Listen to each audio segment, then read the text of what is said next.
The history of gin. The following information is from an online article published by Diageo Bar Academy. The origins of gin can be traced back to the Middle Ages, with records describing a drink called Genevier, a Dutch spirit made with juniper, a botanical found in the Northern Hemisphere. In 1689, the Dutch Protestant Prince William of Orange and his wife Mary became co-rulers of England, Scotland, and Ireland. During the 30 Years' War with France, they quickly outlawed imported French brandy and promoted local distillation. Meanwhile, English soldiers fighting for the Dutch in their War of Independence from Spain noticed the Dutch soldiers drinking Genevier or gin for courage, coining the phrase Dutch courage. With the ban on French brandy, William and Mary unknowingly opened the floodgates to uncontrolled distillation and distribution of this juniper-flavored liquid from their homeland. During the 17th century, gin was marketed as a medical elixir with supposed healing properties.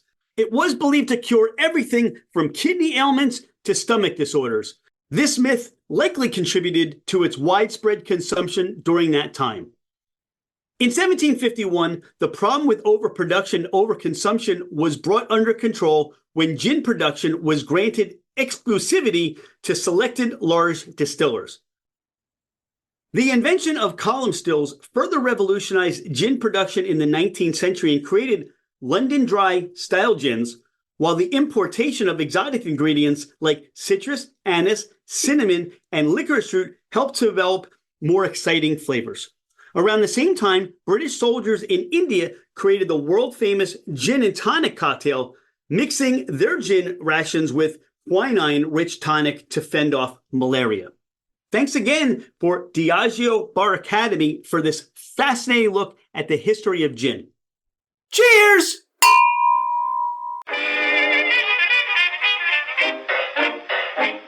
Hello, ladies and gentlemen, craft spirit enthusiasts, and those interested in the intoxicating world of craft distilleries, cideries, meaderies, wineries, and the occasional foray into breweries.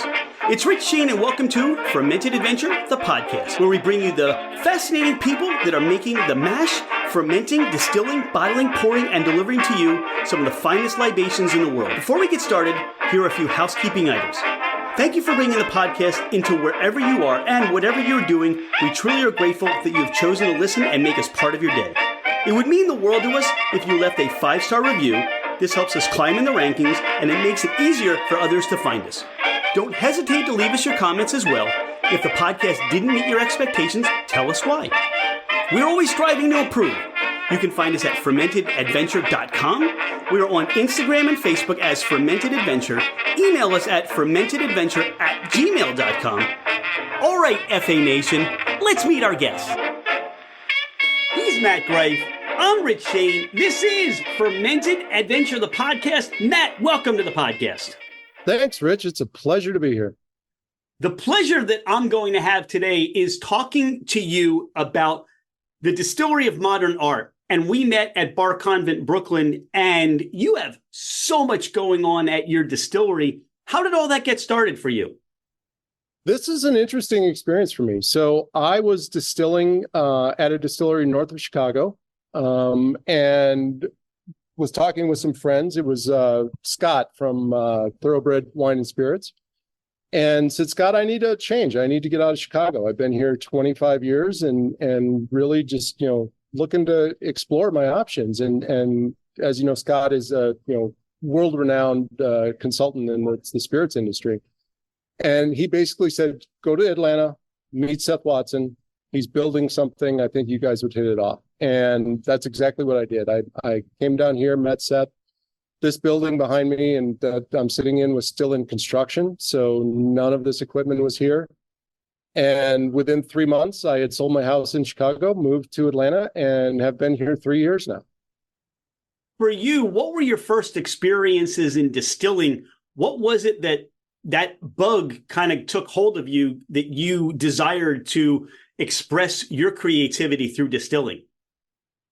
For me, it was really about the science of things. And I've always had this kind of ADHD brain where I lock onto something and I want to learn the most of it and everything I can. And I did that with sourdough bread and when everyone was doing sourdough bread and other things. And then when it came to distilling after being a home brewer, not only did I lock onto this as something that I wanted to do, but I then had the opportunity to do it. Following that, I went all in and did the 2-year remote program for Harriet Watt for the master's program in brewing and distilling. So that science end of things is what really got me into it. And then, being here at the Distillery of Modern Art, being able to combine the art part of it and just have that sort of, science and art mix as we all say as distillers and just really roll with it. And I'm gracious and thankful that I'm here because I couldn't be in a better place for the mix of those two things. The Distillery of Modern Art. How did that name come about? Seth, our founder, was in the events business, and he decided to sell his business, and he did it at the right time. He got out in 2017 and was always a spirits lover and decided, I'm going to merge my love of events, my love of spirits, and my love of modern art into one building. And as laws changed here in Georgia, he was able to add a cocktail lounge. So this building has a art gallery that rotates every 2 months. It's all local artists. And we take no commission from the sales of their stuff. It is an incubator space for local art, which is, giving back to the community. And I love that part of it. We have a high-end cocktail lounge here where we can showcase our spirits and everything we do. We have an event space that we rent for all kinds of different things, bar mitzvahs, weddings, meetings, and other things. So that pulled in the events. And then as you see behind me, this world-class distillery that Seth built and I get to be a part of and get to come into every day. So I get to walk through an art gallery to make whiskey on a daily basis, which is just a wonderful opposite. It's great for me. Pardon the interruption. Thank you so much for listening to Fermented Adventure, the podcast. Could you do us a favor? Hit that follow button. It makes it easier for others to find us, and it helps us climb in the rankings. Take a screenshot of the podcast, post it, tag us, and let everyone know that you listen to the Fermented Adventure podcast. Now, back to our podcast. You talk about the beauty of the equipment behind you.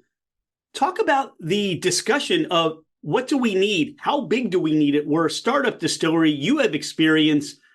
And you've got this event space as you spoke about. So it's hard to change and then build out given what the guests can expect. You don't want to start reconfiguring after you put all that equipment in. Exactly. And the way this facility was built, it was built with expansion in mind. So we have room for extra fermenters when we're ready for that expansion. We are running at about a 20% capacity on distillation right now. So we can absolutely increase what we're doing. We have a fantastic bottling line. So in addition to our own stuff, we are doing contract work for other people already, and that has helped push us along on our own path because now we have an additional revenue stream coming in with contract work for bottling and distillation. You talk about contract work. Dawn and I were in Baltimore at the ABI conference last month, and what we continue to talk about is that contracting right now seems to be a very prominent place in the distilling industry. How was it for you to say, this is an opportunity for us to bring in other distillers or bring in other startups that may need our area of expertise where we can provide them the spirits and help them create their brand?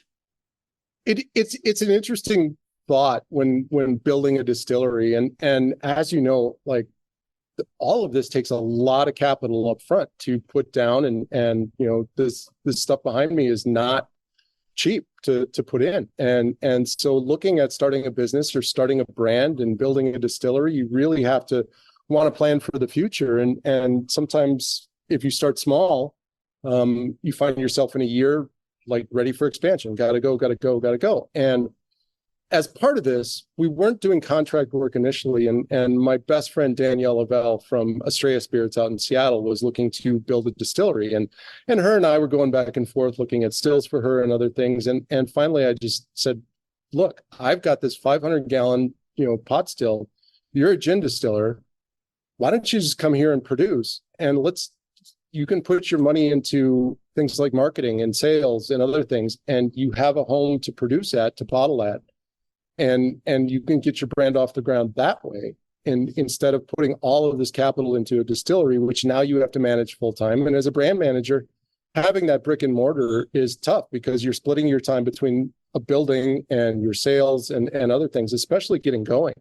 So brand owners are, they need to be out in the market. They need to be talking about themselves, talking about their brand, talking about what they're doing, and not managing a facility. And it gives people a lot of options to do that, where I can be here and contract produce for them their recipes, work with them to create recipes and other things, and really get them off the ground without that major capital outlay that they need to do to build a brick and mortar facility like this.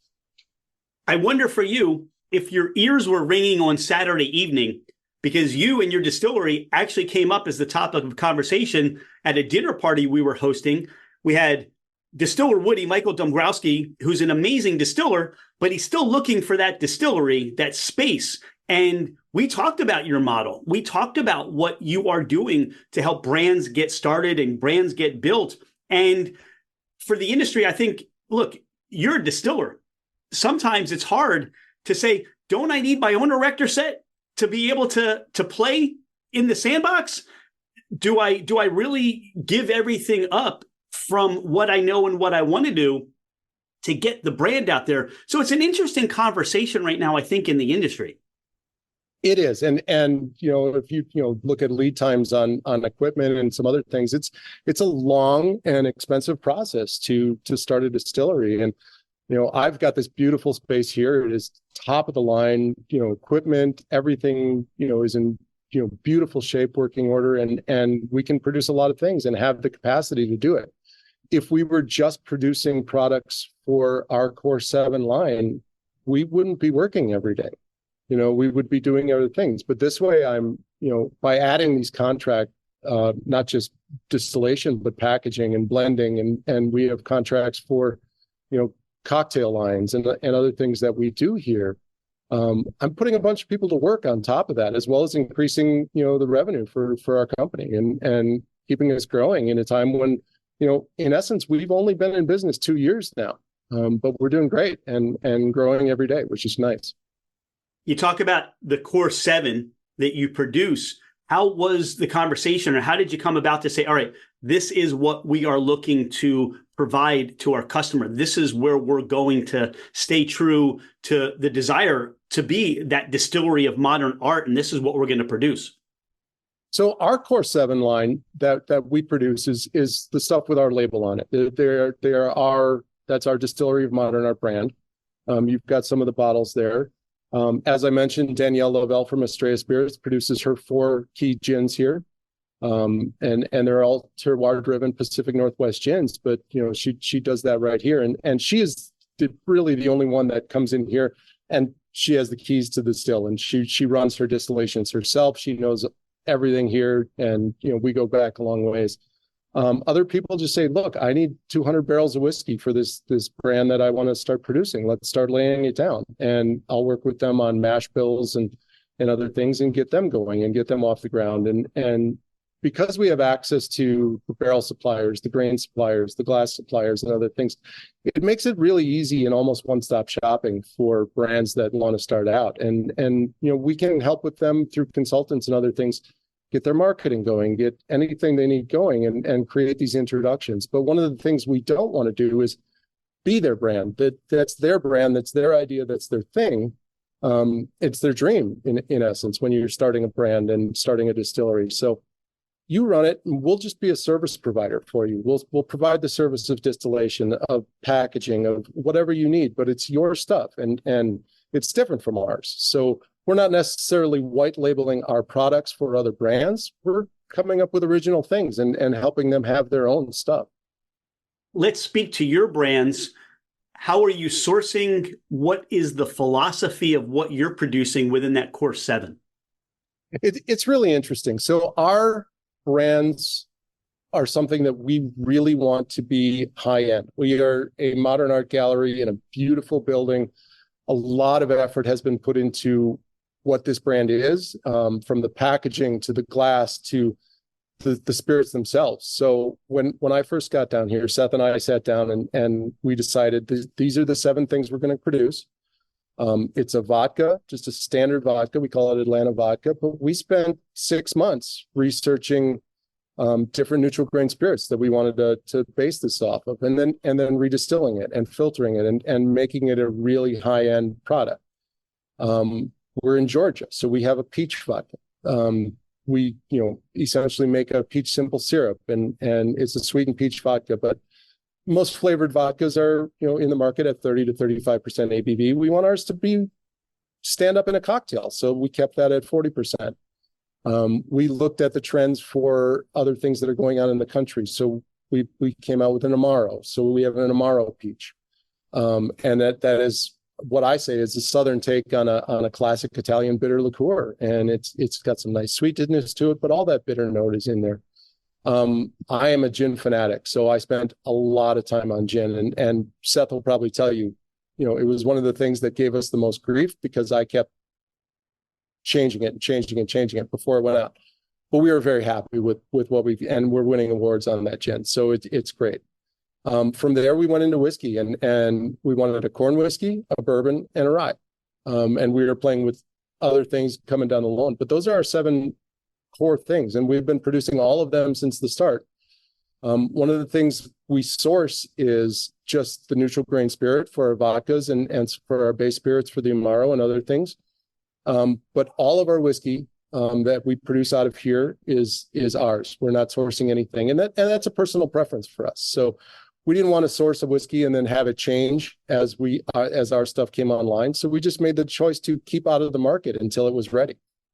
And our oldest stuff is at 2 years right now, and we're starting to evaluate, is this ready, and take a look at it. So, as a brand, that was a big financial decision to put a lot of whiskey in barrels and just let it sit and not have any in the market, because we know that bourbon and that whiskey market really drives brands and drives brands like us to sell other things as well.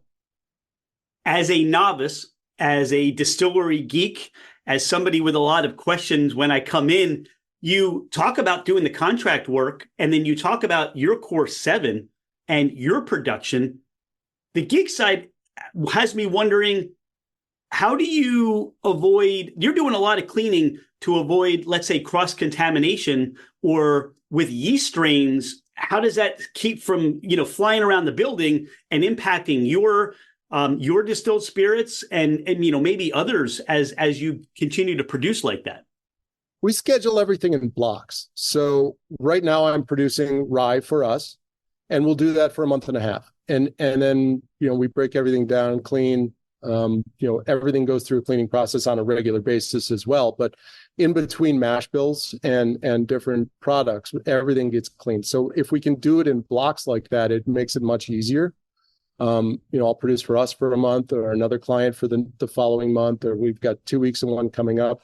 I've got another client who grows their own grain. They're on a farm in Sonoy, Georgia, and they grow their own Jimmy Red corn and a Bruzy rye right on their farm, and they bring it to me to distill. So I know that's going to happen in late October. That grain will be ready. So I keep them on the calendar for that on a yearly basis, and they haul their grain up here. We distill it at that time, same time every year. And it keeps things like you're asking from happening, and we don't really have any issues with that, as well as, daily and weekly proper sanitation and cleaning procedures that any distillery should go through. What excites me, what makes me even more enthusiastic about what you're doing, Matt, is that as, again, a consumer of these spirits, as a lover of the craft, I now have the ability to really get into your mind, your creativity, is your take on rye, your take on that corn whiskey, your take on, I can't wait to open this peach flavored vodka. I'm surprised we waited this long.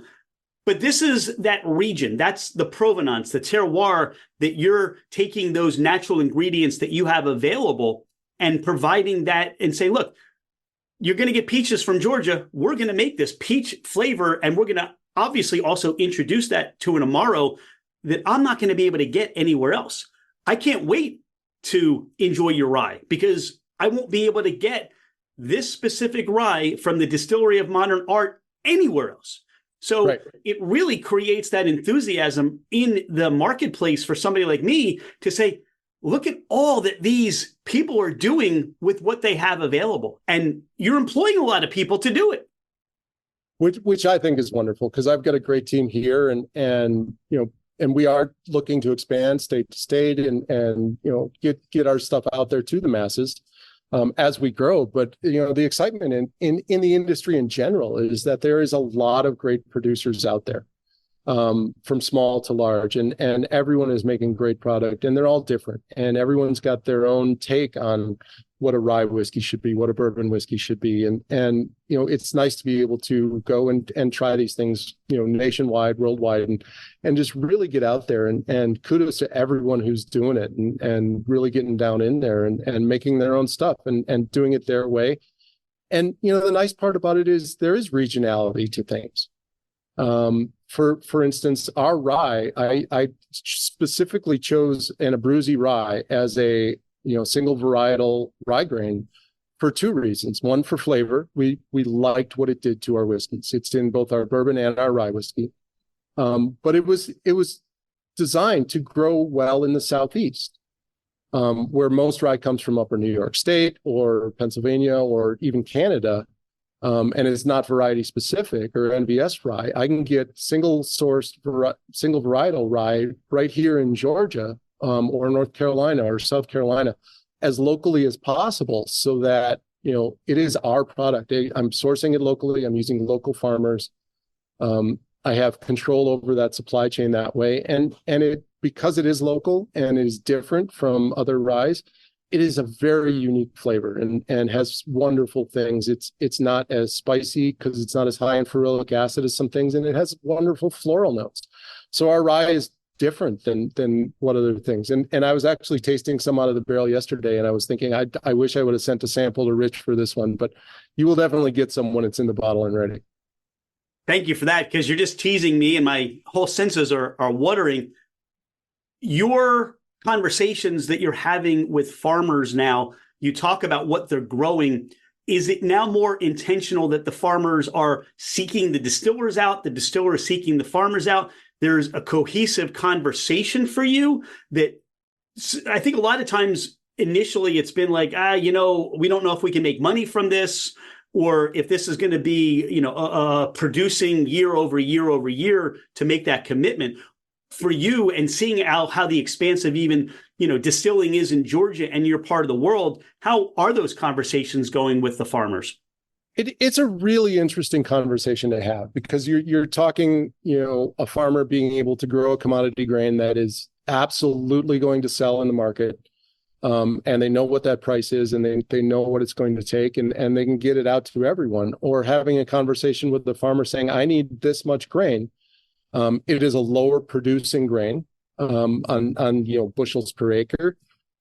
We are committed to buying this much. It costs a lot to put in. It costs a lot to take care of a non-GMO grain and to grow it right.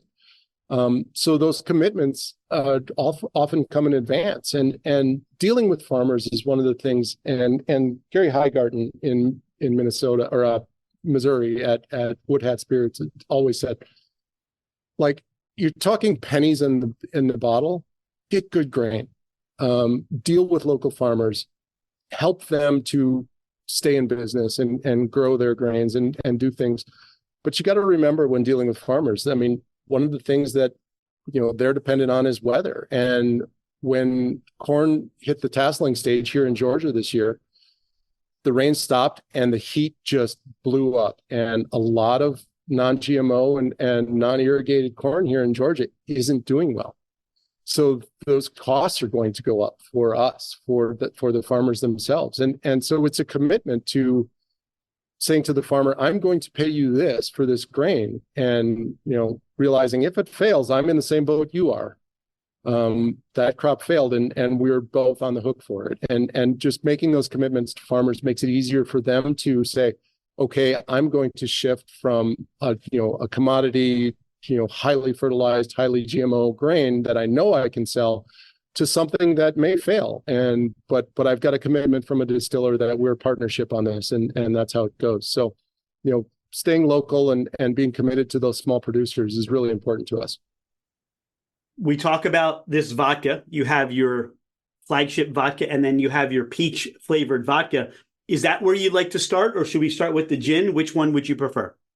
Well, why don't we start with the vodka and the peach vodka and go from there? So I just have the peach vodka, unless Dawn get a bottle of vodka somewhere and I don't know about it. So. That's okay. So both come from the same base. We use a French wheat GNS that we source and bring that in. Both are redistilled here in-house and then filter.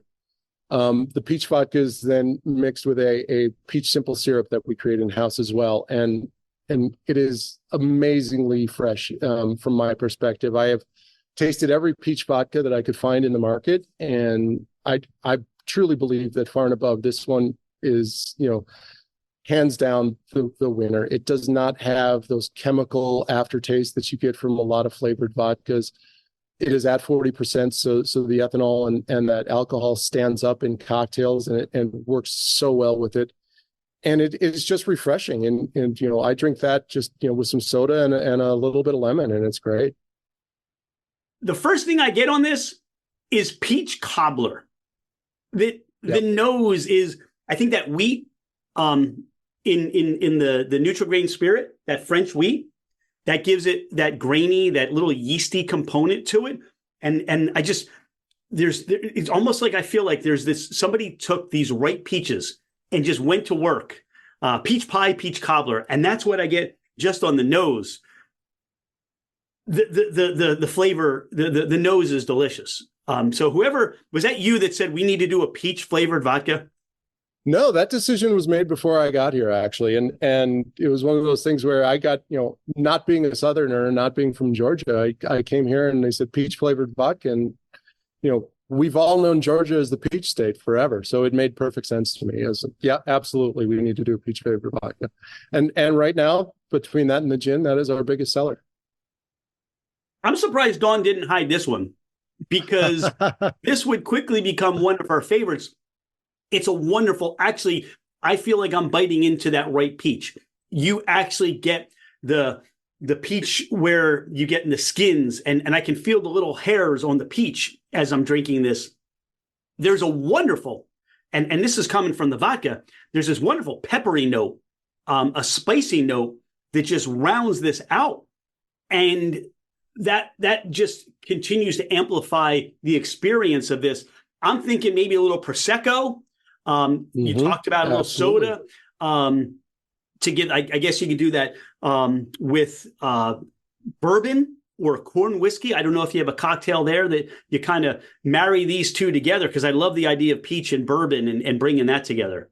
Oh, absolutely. Yeah, we do all kinds of things. And our cocktail menu here is seasonal, so it changes all the time, which is great. And they do all kinds of wonderful things with that cocktail or with that spirit itself. And it's sweet, but not too sweet. It's got the nice freshness of fresh peaches, and it stands up. It holds its own in a lot of things. And you mentioned early on that this is 80 proof, right? This is 40% ABV? It is 40% ABV, 80 proof, yep. Yeah, I mean, as a vodka, that's where I want it to be. If you did it anything lower, it would just really taste more like a sweetened liqueur, a peach liqueur. It does, yeah. And that's the things that I find with other flavored vodkas that go wrong, is that, at 30 to 35% ABV, they're too sweet and they just get lost. Are there other, I mean, I can already get a sense of really how special this base is. Are there other vodkas or more seasonal things you're looking to do? We're really concentrating on whiskeys right now as we're coming out and hitting that 2-year mark. We absolutely will be doing some seasonal things. And one of the things that we do is with our corn whiskey, we release that in batches. And so far we're on batch number 2, and everyone has been different. And almost wildly different. The first batch that we brought out was an Ambaranya finished corn whiskey, and our corn whiskey is 100% corn. There's nothing else in there. And we use a non-GMO white corn for that. We don't use your standard number 2 yellow dent corn. It is all distilled in house and fermented here in house. So it's one of those things that we try differently all the time, and we have the advantage with corn whiskey that we don't have to use new charred casks, so I can use casks from different things. So I have corn whiskey in rye cask, corn whiskey in bourbon cask. It's in wine cask. I've got it in former bourbon casks that held stout or barley wine and other things. So we run the gamut, and we really start blending these things on a batch by batch basis, which is a lot of fun and lets us do those seasonality things that you're talking about. All right, I want to have access to your release schedule. So I know we're just going to move to Atlanta now, because the things that you're naming are just very enticing to want to try all of them. Are we moving on to the gin next? Is that where you'd like to go? Yeah, let's move on to the gin. This is our pride and joy lately. So this is a classic London dry style gin. With a little bit some modern twist in it. There's some small floral notes from some chamomile, and there's also some Szechuan pepper in there, which gives it some nice spicy notes. We entered this into the New Orleans Spirit Competition, and this was actually the most stressed out I have ever seen Seth, our owner. They did a live in front of the audience final round for the spirit competition, where the judges were tasting with the audience blindly, and they had 6 gins, and ours was one of them. And we went through the whole thing blind with the judges, and it got down to as they were revealing the winners, it got down to the final 2. And Seth, who was sitting next to me, was just kind of bouncing in his chair, like he said, "I've come too far to make second place." So they actually gave us Gin of the Year in New Orleans for Tales of the Cocktail, and that was a real honor. So that's the Gin of the Year for Tales this year, and multiple gold medals down there, as well as a gold medal in the World Gin Masters competition. And really proud of that gin. It took us a while to get to market, but absolutely worth the wait. Kudos to you, and congratulations on the honor of that award and the continued awards that will follow suit. I made the mistake. All right, I'm going to be transparent. I should have brought a different Glencairn to the podcast, because you got a peach gin. I got a peach gin, essentially on the nose anyway. So that kind of inhibited my nosing ability to get into that gin. But there is a savory, spicy component that I get on the nose, which I really enjoy. I mean, you love gin. Gin is, in a lot of ways, as you talked about, this is something you like to really experiment and play with. When you talk about, again, sourcing for the botanicals and things you're using, is that within the area, or are you going a little bit outside to make sure you get those high quality ingredients that you can use? But botanicals in gin for me is a big thing. So all of these are organic botanicals that I'm sourcing from around the country and other places. Really wasn't looking to do an Appalachian or a Southern style gin to start off with. It is absolutely something that we want to do and have something that's more localized, but we needed a good all around gin to really kick this off. And I think we hit the nail on the head with this one. It is a fantastic gin. It's served at 46% ABV. So it's got that punch to it, and it really stands up well in a lot of things. Like I said, it is in the classic London dry style. So all of the botanicals go into the pot still the night before and macerate overnight. And then we distill it in the morning. So it is a conglomeration of all these botanicals. We're not doing any post distillation blending with other botanicals or single source stuff. My enjoyment of this is just the perfume nature that I get after I take every sip, the breathing in and out. And it's such a wonderful perfume. And I'm imagining that's the chamomile and those floral notes that are on here. But that is what lingers. There's a little bit of peppery on the tongue and a little dryness. And it feels more savory to me. And I'm thinking martini for this, because I don't want the gin to be lost. Even in my mind, and you can tell me, even adding a tonic to this, to me, is going to maybe get over the top too much on what this gin is looking to be. I pair it with a light tonic. Okay. So and usually that does it, or just soda. But you're absolutely right. What I drink that most with is a martini with bone dry martini with some olives, and it works perfectly. Don't even worry about the vermouth. It works great. And those floral notes are meant to be a cohesive unit. And one of the things that I dislike personally in more contemporary gins is they can be overly floral.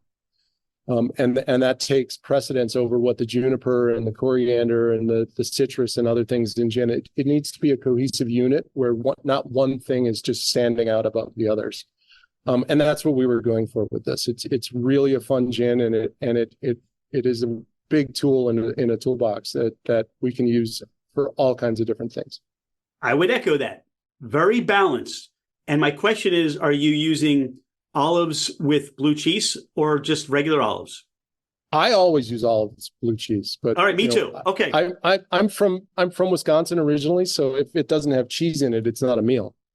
And you can consider martinis a meal at sometimes. So I think that's on the food pyramid. I think olives with cheese is somewhere in there that you can make that actually part of your daily requirement for nutrients. So you're good there. Exactly. Yeah. This is wonderful. And I can certainly see now, trying this for the first time, how this is becoming heralded as a gin. And again, gins now are just becoming this way, the creativity and how people are approaching them. And from the craft side of things, that if you now want to know, all right, what is the Distillery of Modern Art? What's their take on gin? This is going to be it. But then you find, I'm sure for you, Matt, some other things in the works that you're playing with, maybe some things. I know you mentioned your brown spirits, more seasonality, but I'm sure you also have some ideas, maybe add some rhubarb to this or whatever, opportunities you have around the farms in the area that you can make a gin with and amplify that flavor profile. Absolutely. And there's so many things in Georgia, and I look at what other southern producers are doing with local botanicals and things, and there's a lot of opportunity to make a more localized gin, and it's really exciting to be in that space. Horn whiskey, batch number 2. What are the size of the barrels you're aging this in currently? Everything we do is in 53-gallon barrels. So we've not gone into some small barrel stuff. This corn whiskey, I'm going to call it a lightly aged corn whiskey. The oldest whiskey in that bottle is probably 6 months old. And, we're able to do that because we do control our distillation parameters and change them accordingly for how long we want them to sit in the barrel. So 100% white corn, distilled meant to be lightly aged. That one is a combination of 2 former rye barrels, a barrel that held bourbon and a barley wine, and a barrel that held bourbon and an imperial stout from a local brewery. And so we blended those 4 barrels together to come up with this batch. And, for a 6-month-old product, as a 100% corn, it almost drinks like just a lightly aged bourbon. There's not a lot of tannic notes on it because we didn't use new oak. I think it's a wonderful product, and it stands up great in cocktails. And, we kept that proof up on that one too. You said something that I picked up on. It's distilled so that it's a short barrel session or short barrel time. Is there a method to that, or a secret that you know of or that you do in the industry? It's really about, making cuts to make and those heads and tails cuts to plan for your aging. If I've got something that's going into a barrel and I know it's going to sit 4, 5, 6 years, I'm going to be a lot more liberal on where I put those heads and tails cuts, and a lot more things are going to go into the barrel that will change and esterize over time or evaporate off than I will when distilling for something that, okay, let's put something out and see what we can get in 6 months and see where we're at. So things I change are those cut parameters, and I'm a lot more conservative. So it's a much smaller hearts cut on something like that. I also change barrel entry proof and go into the barrel at a much lower proof, because I know things like wood sugars and other things are water soluble as opposed to tannins, which are alcohol soluble. So the more water that I put into a barrel, the less I have to put in afterwards when I pull it out to get it to bottling strength, but the more wood sugars it's going to pull out and the more sweeter notes of that barrel that's going to happen. So lots of things that you can change in maturation and distillation when looking at, how long you're going to age a barrel. And if you know how long it's going to sit there when you're distilling, with that in mind, you can make those changes and plan for that, instead of just putting everything in at the same proof and making the same cuts all the time and hoping it's ready in 6 months. 116.2 on this. Yep. Coming out of the gate strong. I love it. I get, like, the corn is so sweet. Get on the nose. Look, you're in Atlanta, and I think there's a little bit of you're paying homage, whether you wanted to or not, to Coca-Cola, because I get some cola notes on the nose, even that effervescence that's there from just a freshly poured Coca-Cola. There's so much going on here. And what really stands out for me, Matt, is that you're taking the path less traveled. You're not saying, all right, we know the formula. It's 51% corn, new oak. This is how we have to do it, entry point, and all that stuff. You're going a whole different way and saying, look, we know where we live. We are artists. We're going to use some different things that really other people may shy away from right now. And you're able to pull, as you talked about, so many characters, so much characteristic out of those used barrels. Absolutely, yeah. It's such a sticky, sweet. I just keep going back to this nose. I haven't tried it yet, but just so many things that I can say, not having experience just on a regular whiskey, that just are playing in different facets, with this what you produce. So thank you for that. It's fun for me, and one of the things that I tell people when they're looking to get into this is first know the science. Know what's going to happen in the still, in fermentation, with your yeast, with temperatures, and know that science. And once you know that science, you can use it to manipulate your spirits however you want them to be. And everyone says barrel aging and maturation is rolling the dice, but if you're doing it right and you know the science and you really study what's happening in a barrel, and there's so much to be learned about maturation and other things, but from what we know, we can change these parameters before going in to have a really good idea of what's coming out, and then make sure that what's coming out is going to be a good product and it's not rolling the dice. We know when we put something into a barrel, it's going to come out right. Chocolate. Spice. Yep. There's a little astringency on the first sip that I really like. This little sour note that just kind of came and went. Little slight tobacco to this. Again, I think when you talk about, there's a stout barrel in here and a rye barrel, and so many people are saying, hey, I want to be recognized too. I go back to your gin and what you talked about, but it's still balanced. And I then feel like there's this dripping hard candy note in the back of my mouth. Not the same thing as you're going to get from, let's say, a 4, 5, 6, 7-year-old bourbon, where I'm going to get a lot of those wood notes, those tannins. But this is an experience where I feel like just there's something dripping on my tongue. And I love that experience, unlike anything I've ever had before. It's a lot of fun, and blending this one was fun because I get to go and we have a warehouse that's about 10 minutes from here where all our barrels live, and I get to go in there and just see what we have and start pulling samples, and I take that back to the lab, and I'm fairly traditional on how I blend things. I will taste and make notes and go through all the barrels individually and say how much of this do I want to put into this blend, and then I'll blend it and literally walk away for a couple of days before I even taste it and see how it sets up and how it mingles together and let those molecules do their thing instead of jumping right into it. At times you can get a little impatient, but it's always going to change after a few days. So blending is fun for me, and it's a wonderful little science experiment. But when you come up with something like that even I was blown away after we came up with this, and I was like, this is a great corn whiskey, especially for something as young as it is. Thank you for answering the warehouse question for me.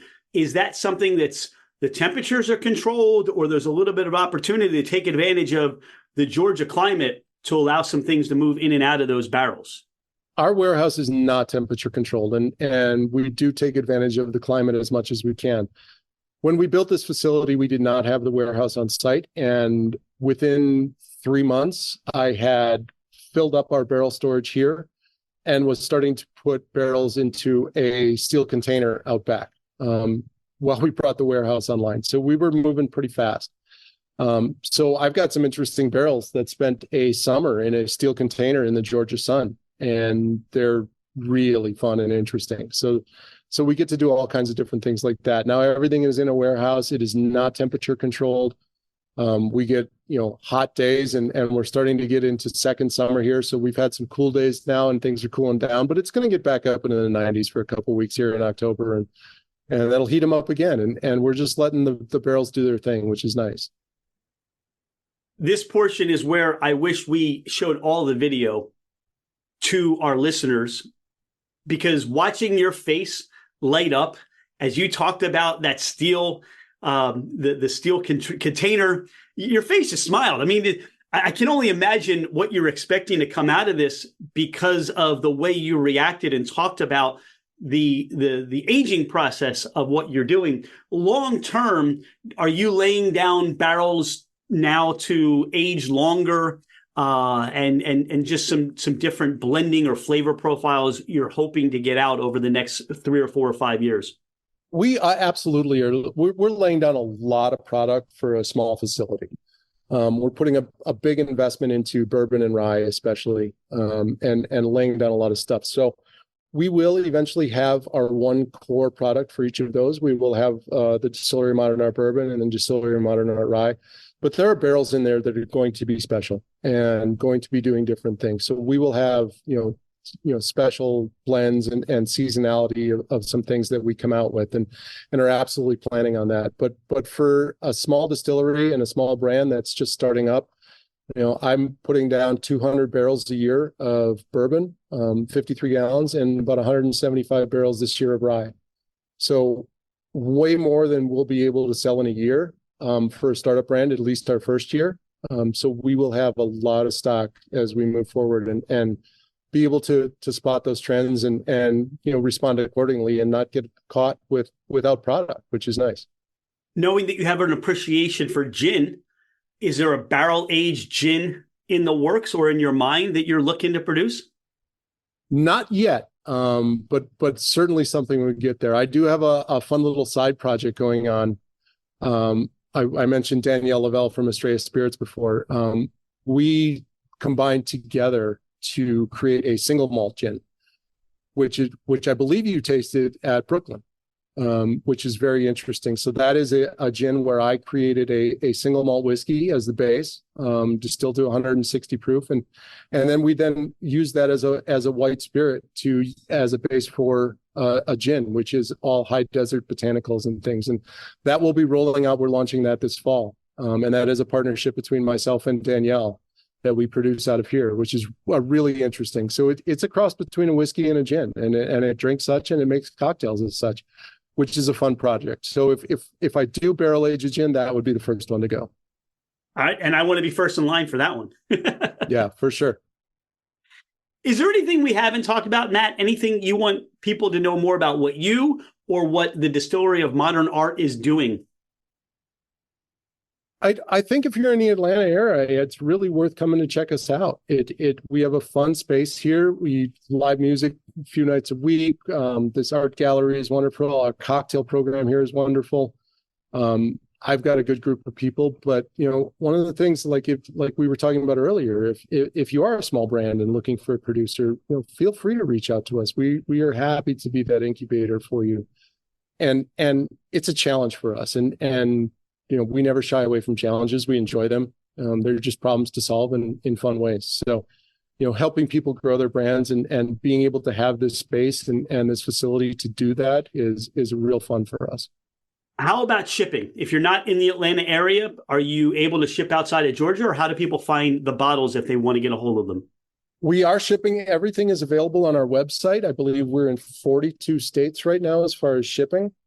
Our next expansion on the distribution front looks to be Tennessee. right up, 2 hours up the road from us is Chattanooga, so it's not that far. And then we'd like to hit Florida and things, but everything is available on the distillerymodernart.com website for shipping, and all of that fulfills out of DC and ships to 42 states right now.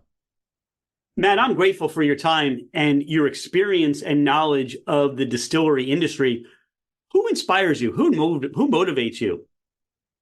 Really, from that standpoint, it's distillers who are doing things that are kind of breaking molds, and doing things that are getting out there. I love that there are, women master distillers coming up, and people are taking notice of this, and getting women in the industry. And it for me, it's inspirational to see, a whole other category other than people that look like myself, just, making spirits. And, everybody's doing their own thing, and people are being original, and it's a great time to be in this industry and see things. I'm looking at the bottles behind you, and there's different colors, and everybody's doing something different, and it's a great time to be part of this, and it's really exciting to go out there and travel and talk to other distillers who are doing wonderful things, and just really expand what we're doing from a standpoint of an industry. Well, this is our fermented adventure. We travel. We get to meet people like you that are not only putting your stamp on the industry, but helping others put their stamp on the industry.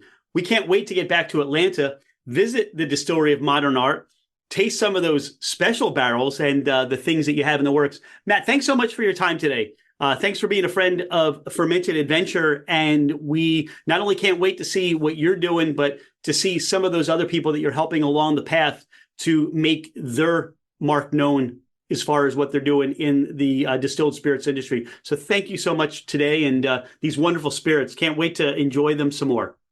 Rich, thank you very much. This is a lot of fun. So anytime. Cheers.